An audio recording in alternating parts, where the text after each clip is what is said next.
What's going on, everybody? Welcome to another episode of Pod Scum. I'm your host, Reckless Rex Ruger. That, of course, is the Freddie Mercury puppet. I'll address the elephant in the room, the smoldering good looks, the luscious blonde locks. Yes, I am the one and only love child of David Lee Roth. There she is. There's my guest. Now let's see how we're doing. Is this a little bit better? Yeah. No. You look and sound great. It was just the lips were like not linked up with what you were saying. Weird. That's super. Yeah. Weird. Okay, hold on. Let me get. I've never used this before, so hold on. It's extremely strange. I thought, is she seeing that same thing on my end? No, you're totally fine. I just I have to use Wi-Fi on this internet for some reason, and it's just super weird. Yeah. So sorry about that. Yeah, no, that's all right. Okay, hold on. Let me try to fix this real quick. It was like watching one of those like old like kung fu movies. Yeah, right. It's dubbed very poorly. Yeah. All right.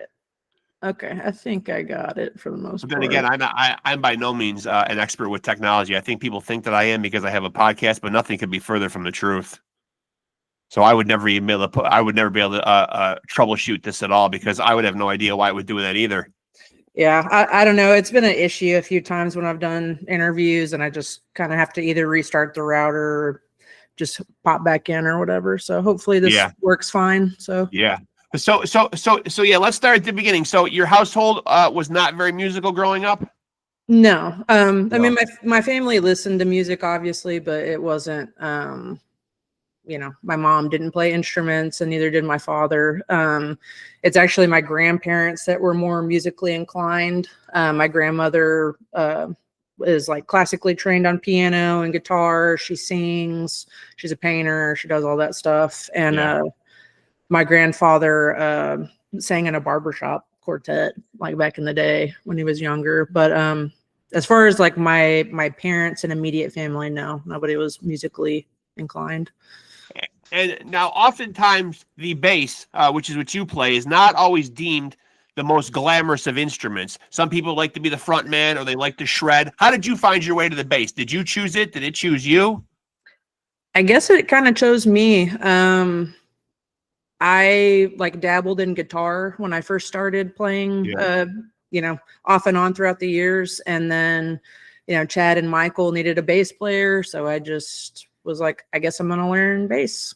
So I just did that very quickly. And then, started being in Frozen Soul after that. So it kind of found me, I guess.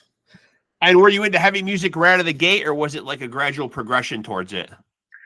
I think it was a gradual progression. I liked heavier music. I don't know how old you are, but 52. Okay. I'm in my late 30s. And when I was going into like my teenage years, like nu metal was a thing, and it was like, the mainstream shit. So I wanted something heavier than that. And like the first time I heard Slayer, I was like, holy fucking shit. Like this is the good shit. Like not like there's nothing wrong with Korn and all those other bands, but it was like that was the introduction to that was leading me up to that. And after I heard like Slayer and Cannibal Corpse, there was like no coming back from that.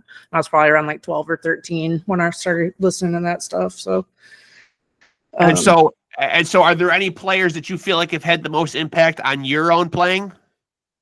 Not particularly. I don't really try to like model anything I do really after anybody else, if that makes sense. I just try to do my best.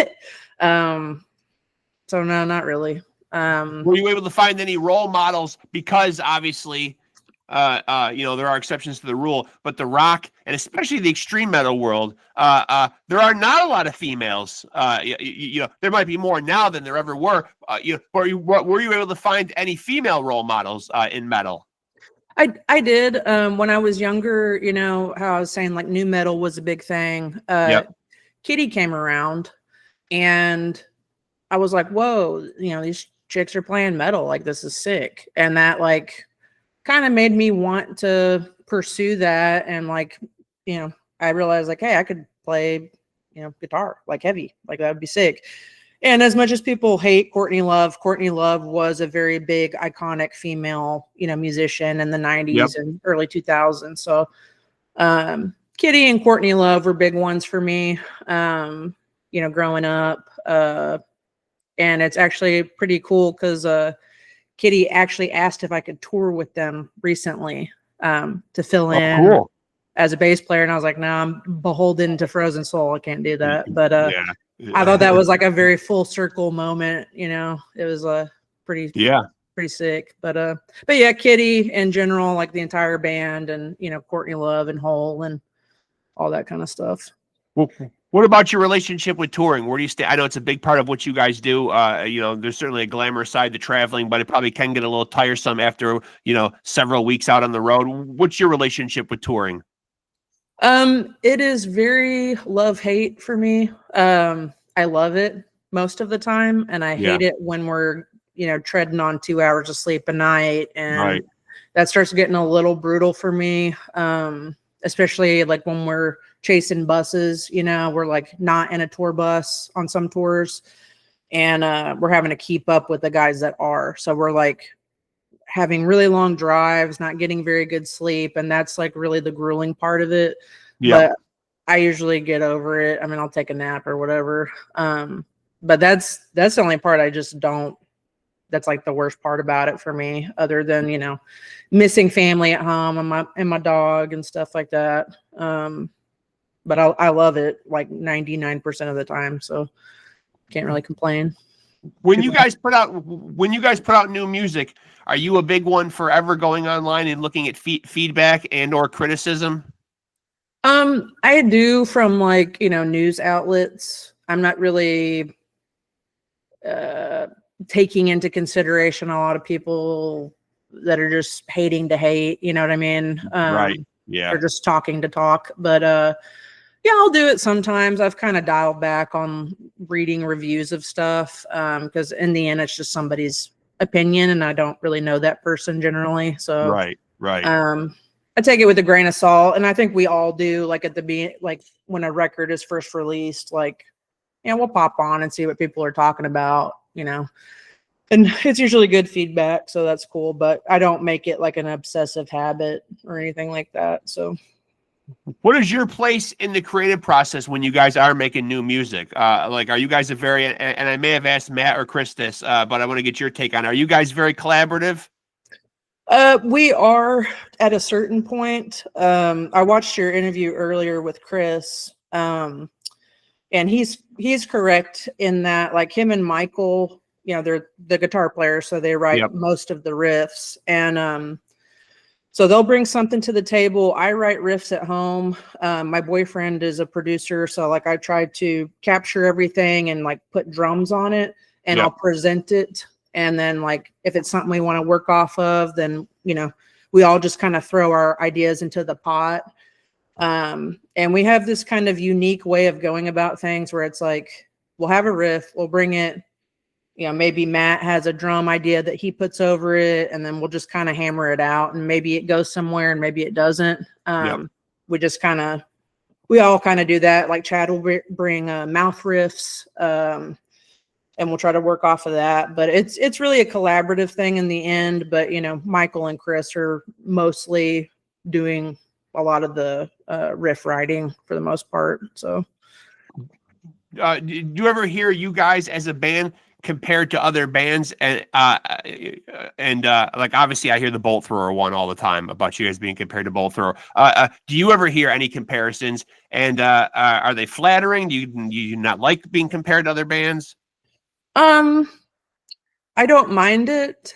I think it's flattering that we're compared to Bolt Thrower a lot, because I do, look up to Joe Bench and stuff. But I don't really know why that comparison is made so often, other than like me and her play the same style bass and stuff like that. Because the music doesn't really, I mean, there's some elements that sound the same, but it's like we're two totally different bands. So I think there's just like some things that are complimentary, and some things are like, okay, are you just saying that because it's another all male band with a female in it, or whatever.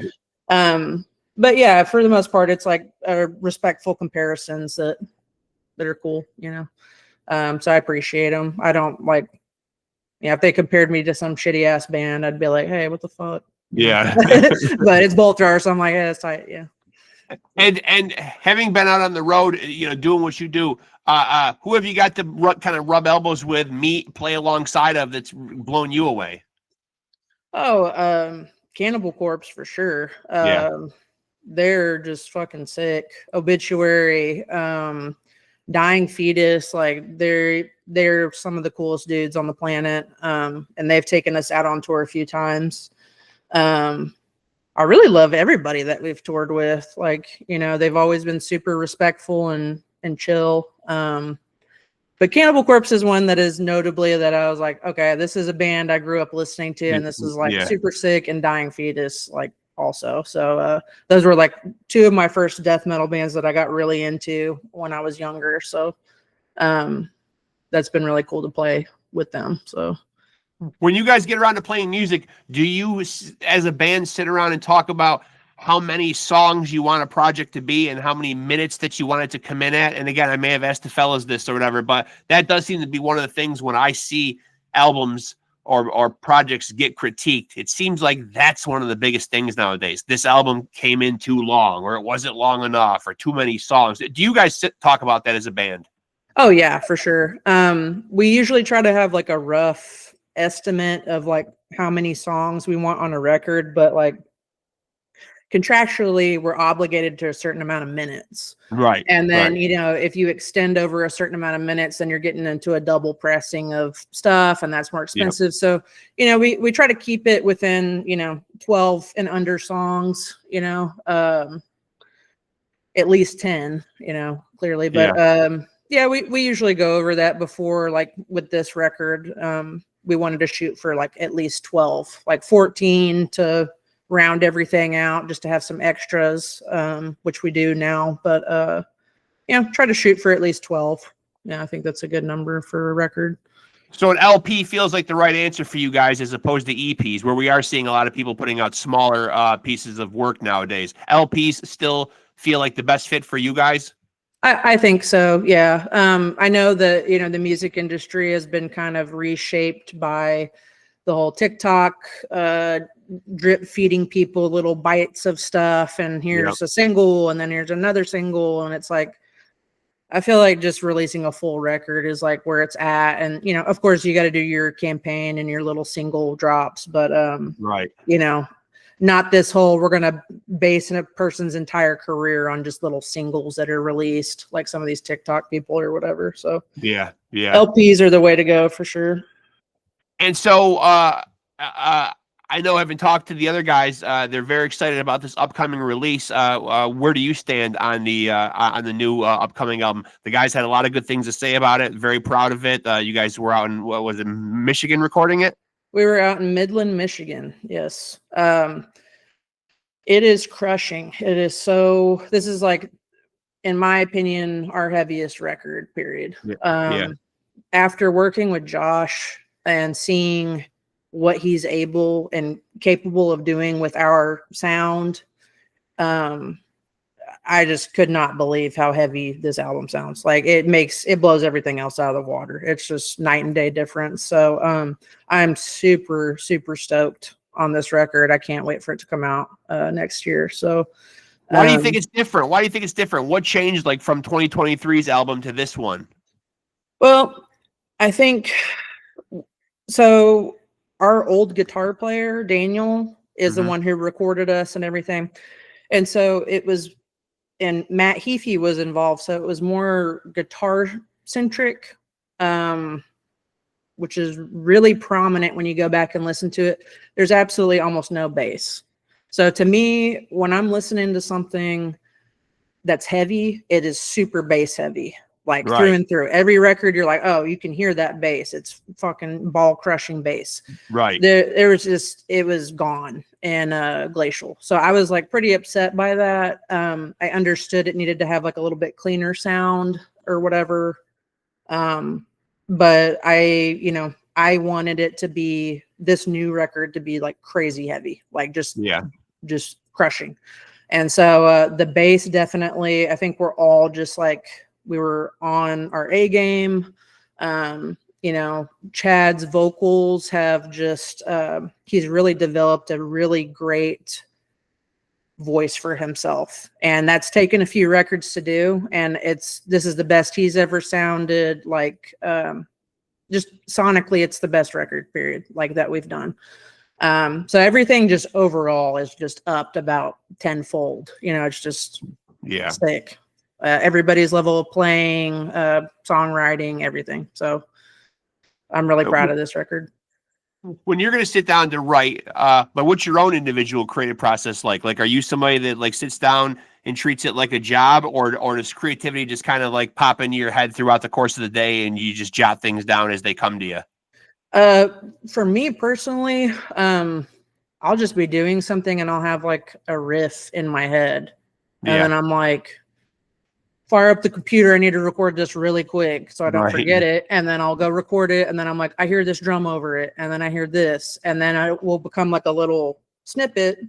And that's just my creative process. Like I was working on a side project that's like kind of slammy.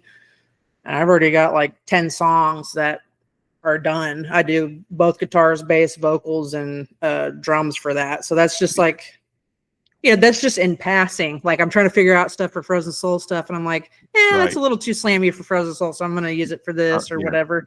But yeah, it's usually just a random. I'll just be like driving or something, or just playing a video game, and I'm like, I have this weird melody in my head, and I just go get it out as quickly as humanly possible before I forget it. So and so being in a band. And again, from having talked to so many people on here in bands, they always describe it as, you know, for lack of a better term, similar to a marriage or a relationship. How does the band relationships and the dynamic work in your band? You know, juggling different personalities, everybody getting along. You're the only female in the band, so maybe you have a different perspective on it.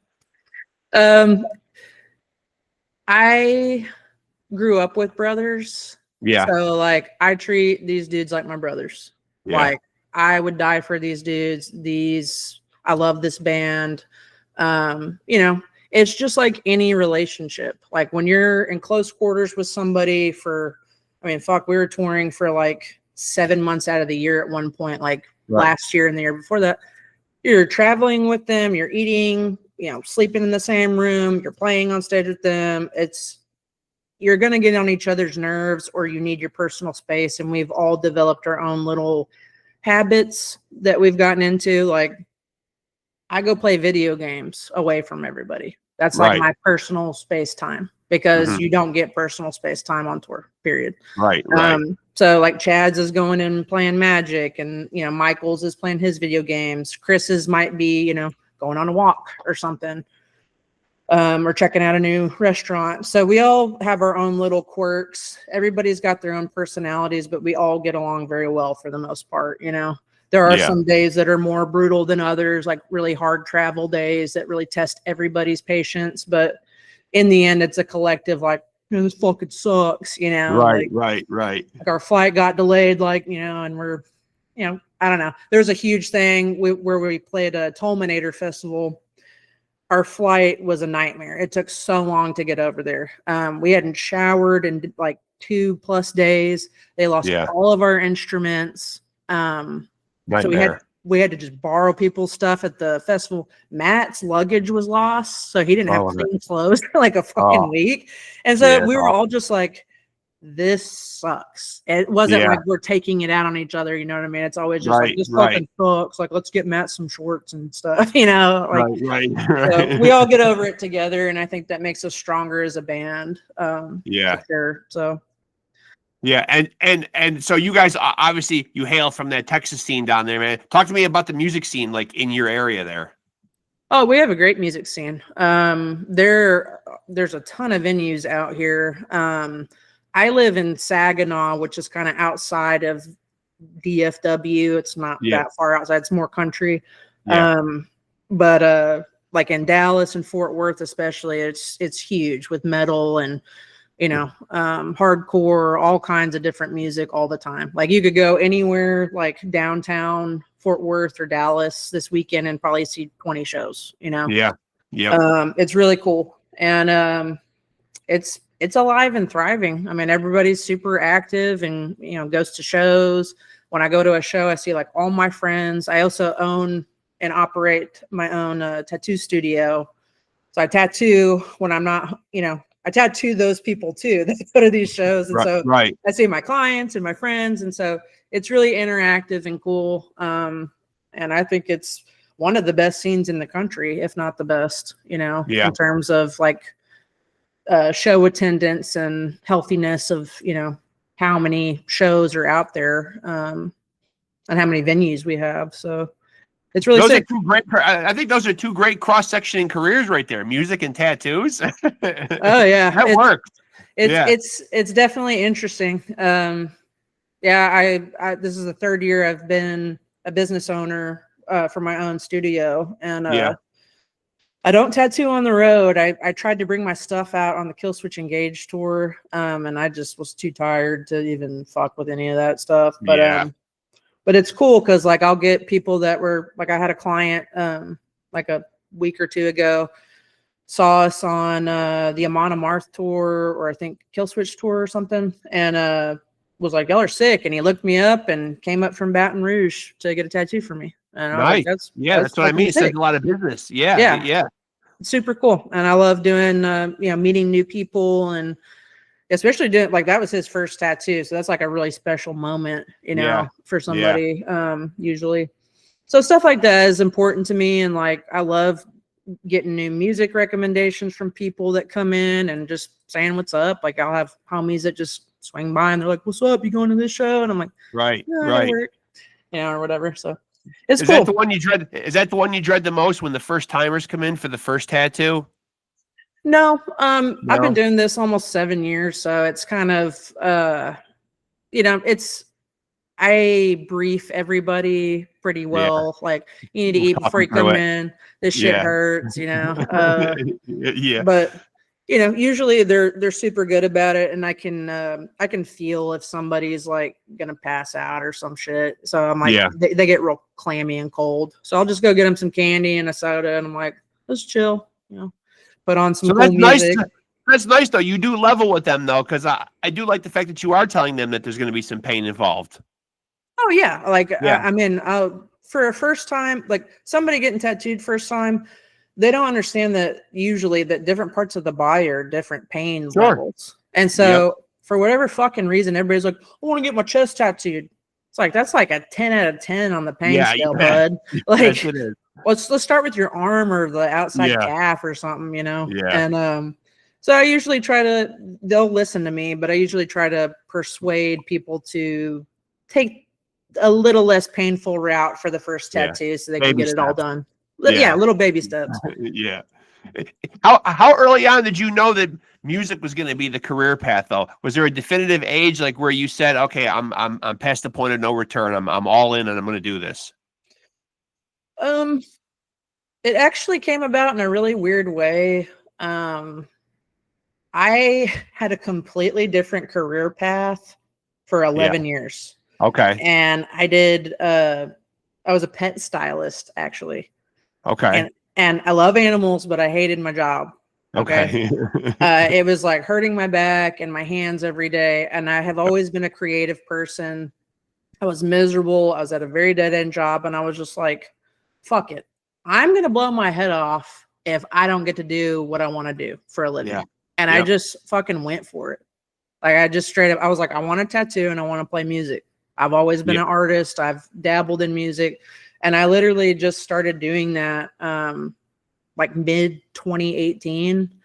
And my life just did a 180. Like it was like gotten frozen, learned how to play bass, started learning how to tattoo, and boom, just, it just blossomed from there. So I kind of like made the path for myself. I felt like I was like destined for more than cutting dog hair for a very long time.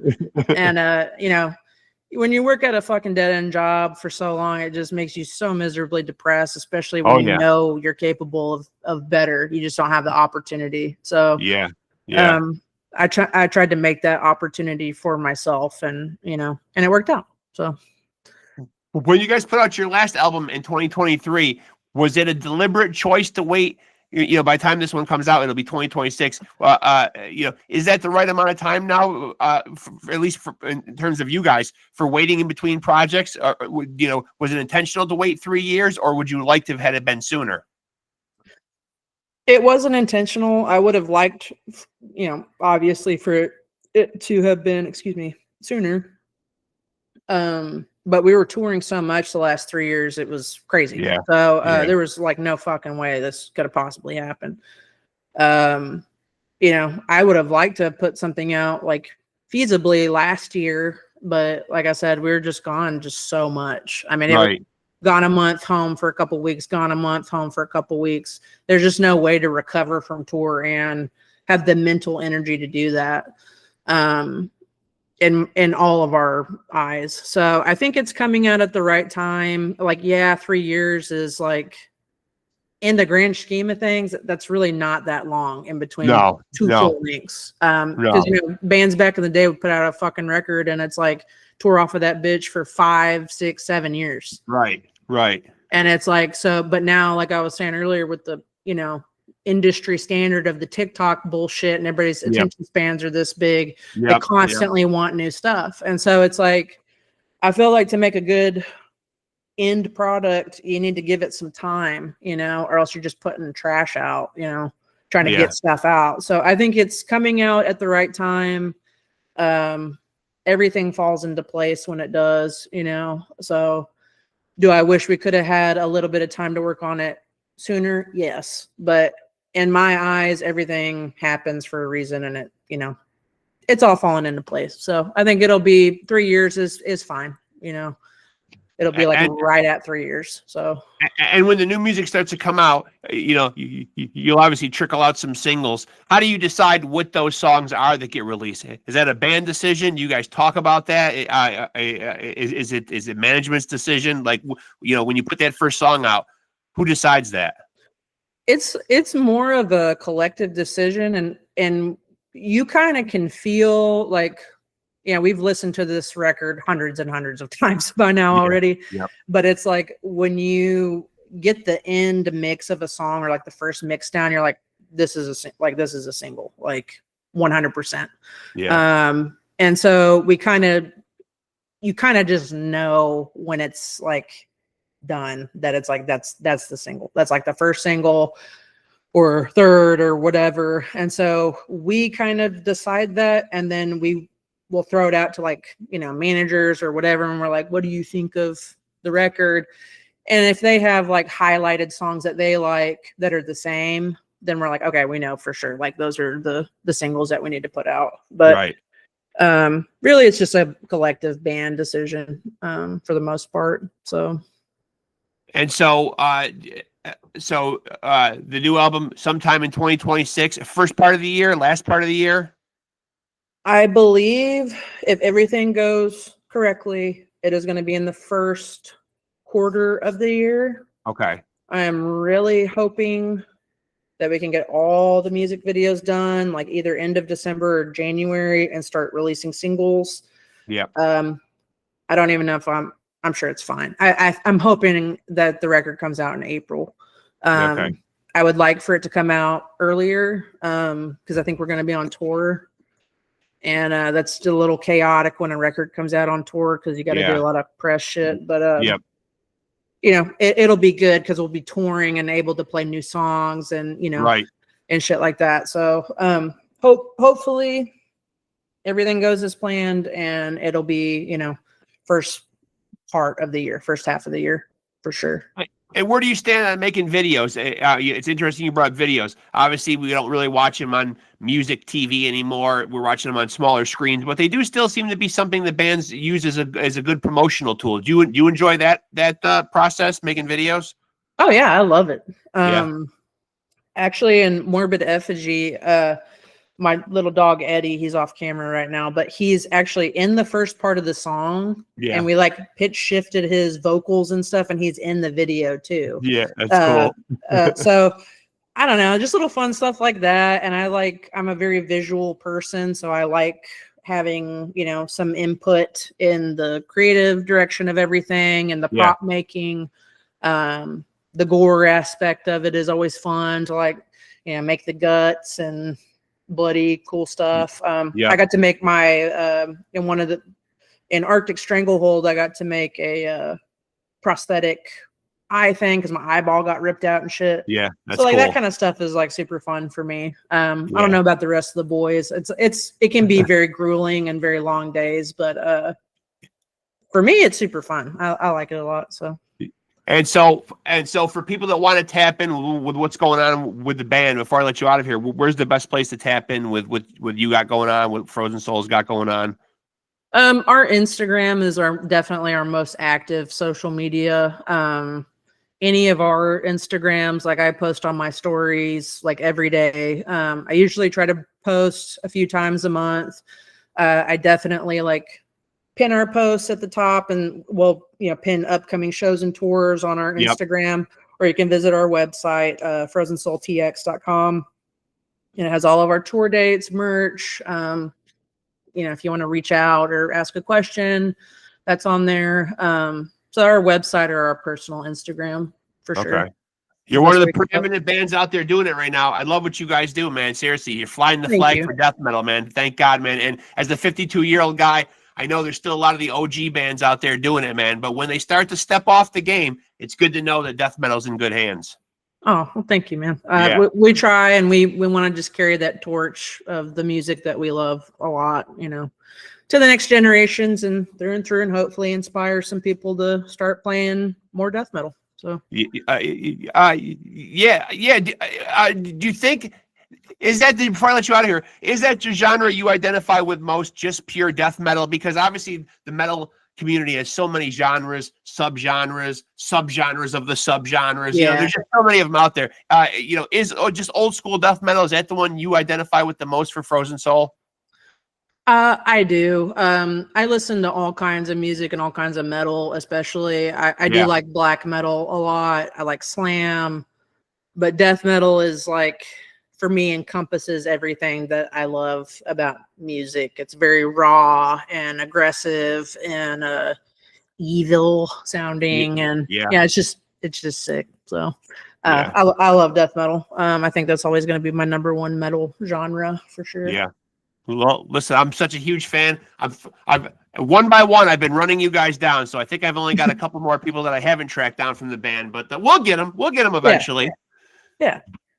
But I appreciate you doing this. Really, it was a lot of fun talking to you, man, and definitely stay in touch. I'd love to do it again. Yeah, for sure. This was sick. As soon as we get closer to the album coming out, man, we'll jump on here and we'll do it again.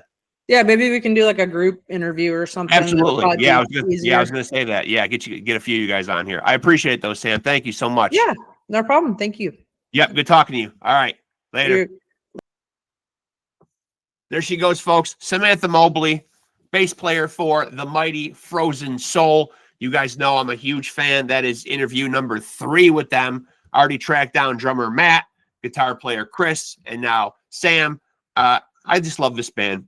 If you're a death metal fan, you need to go out and get yourself schooled on Frozen Soul. To me, they're one of the best ones doing it out there right now. Again, let me go into my obligatory promotional mode first.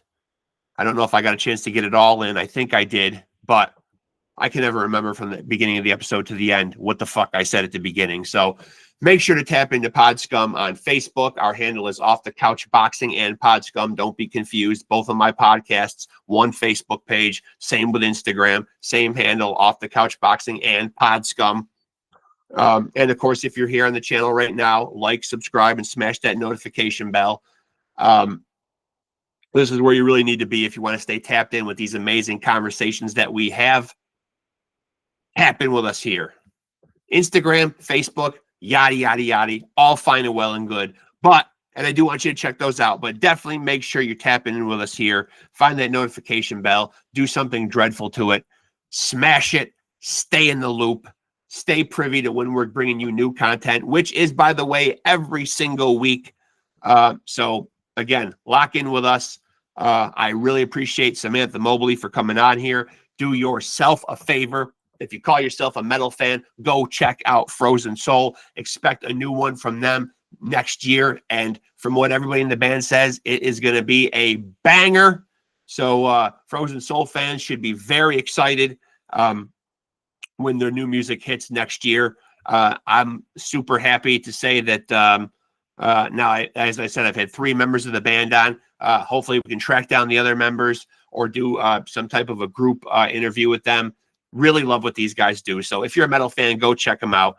And again, stay tapped in with us. Like, subscribe, smash that notification bell. And I appreciate all you viewers, all you subscribers, and of course, the guests without whom I would not be able to do this. So thank you, everybody out there that supports the channel. Hope you guys dug that episode. This is your boy, Reckless Rex, reminding you to take it easy and keep it sleazy.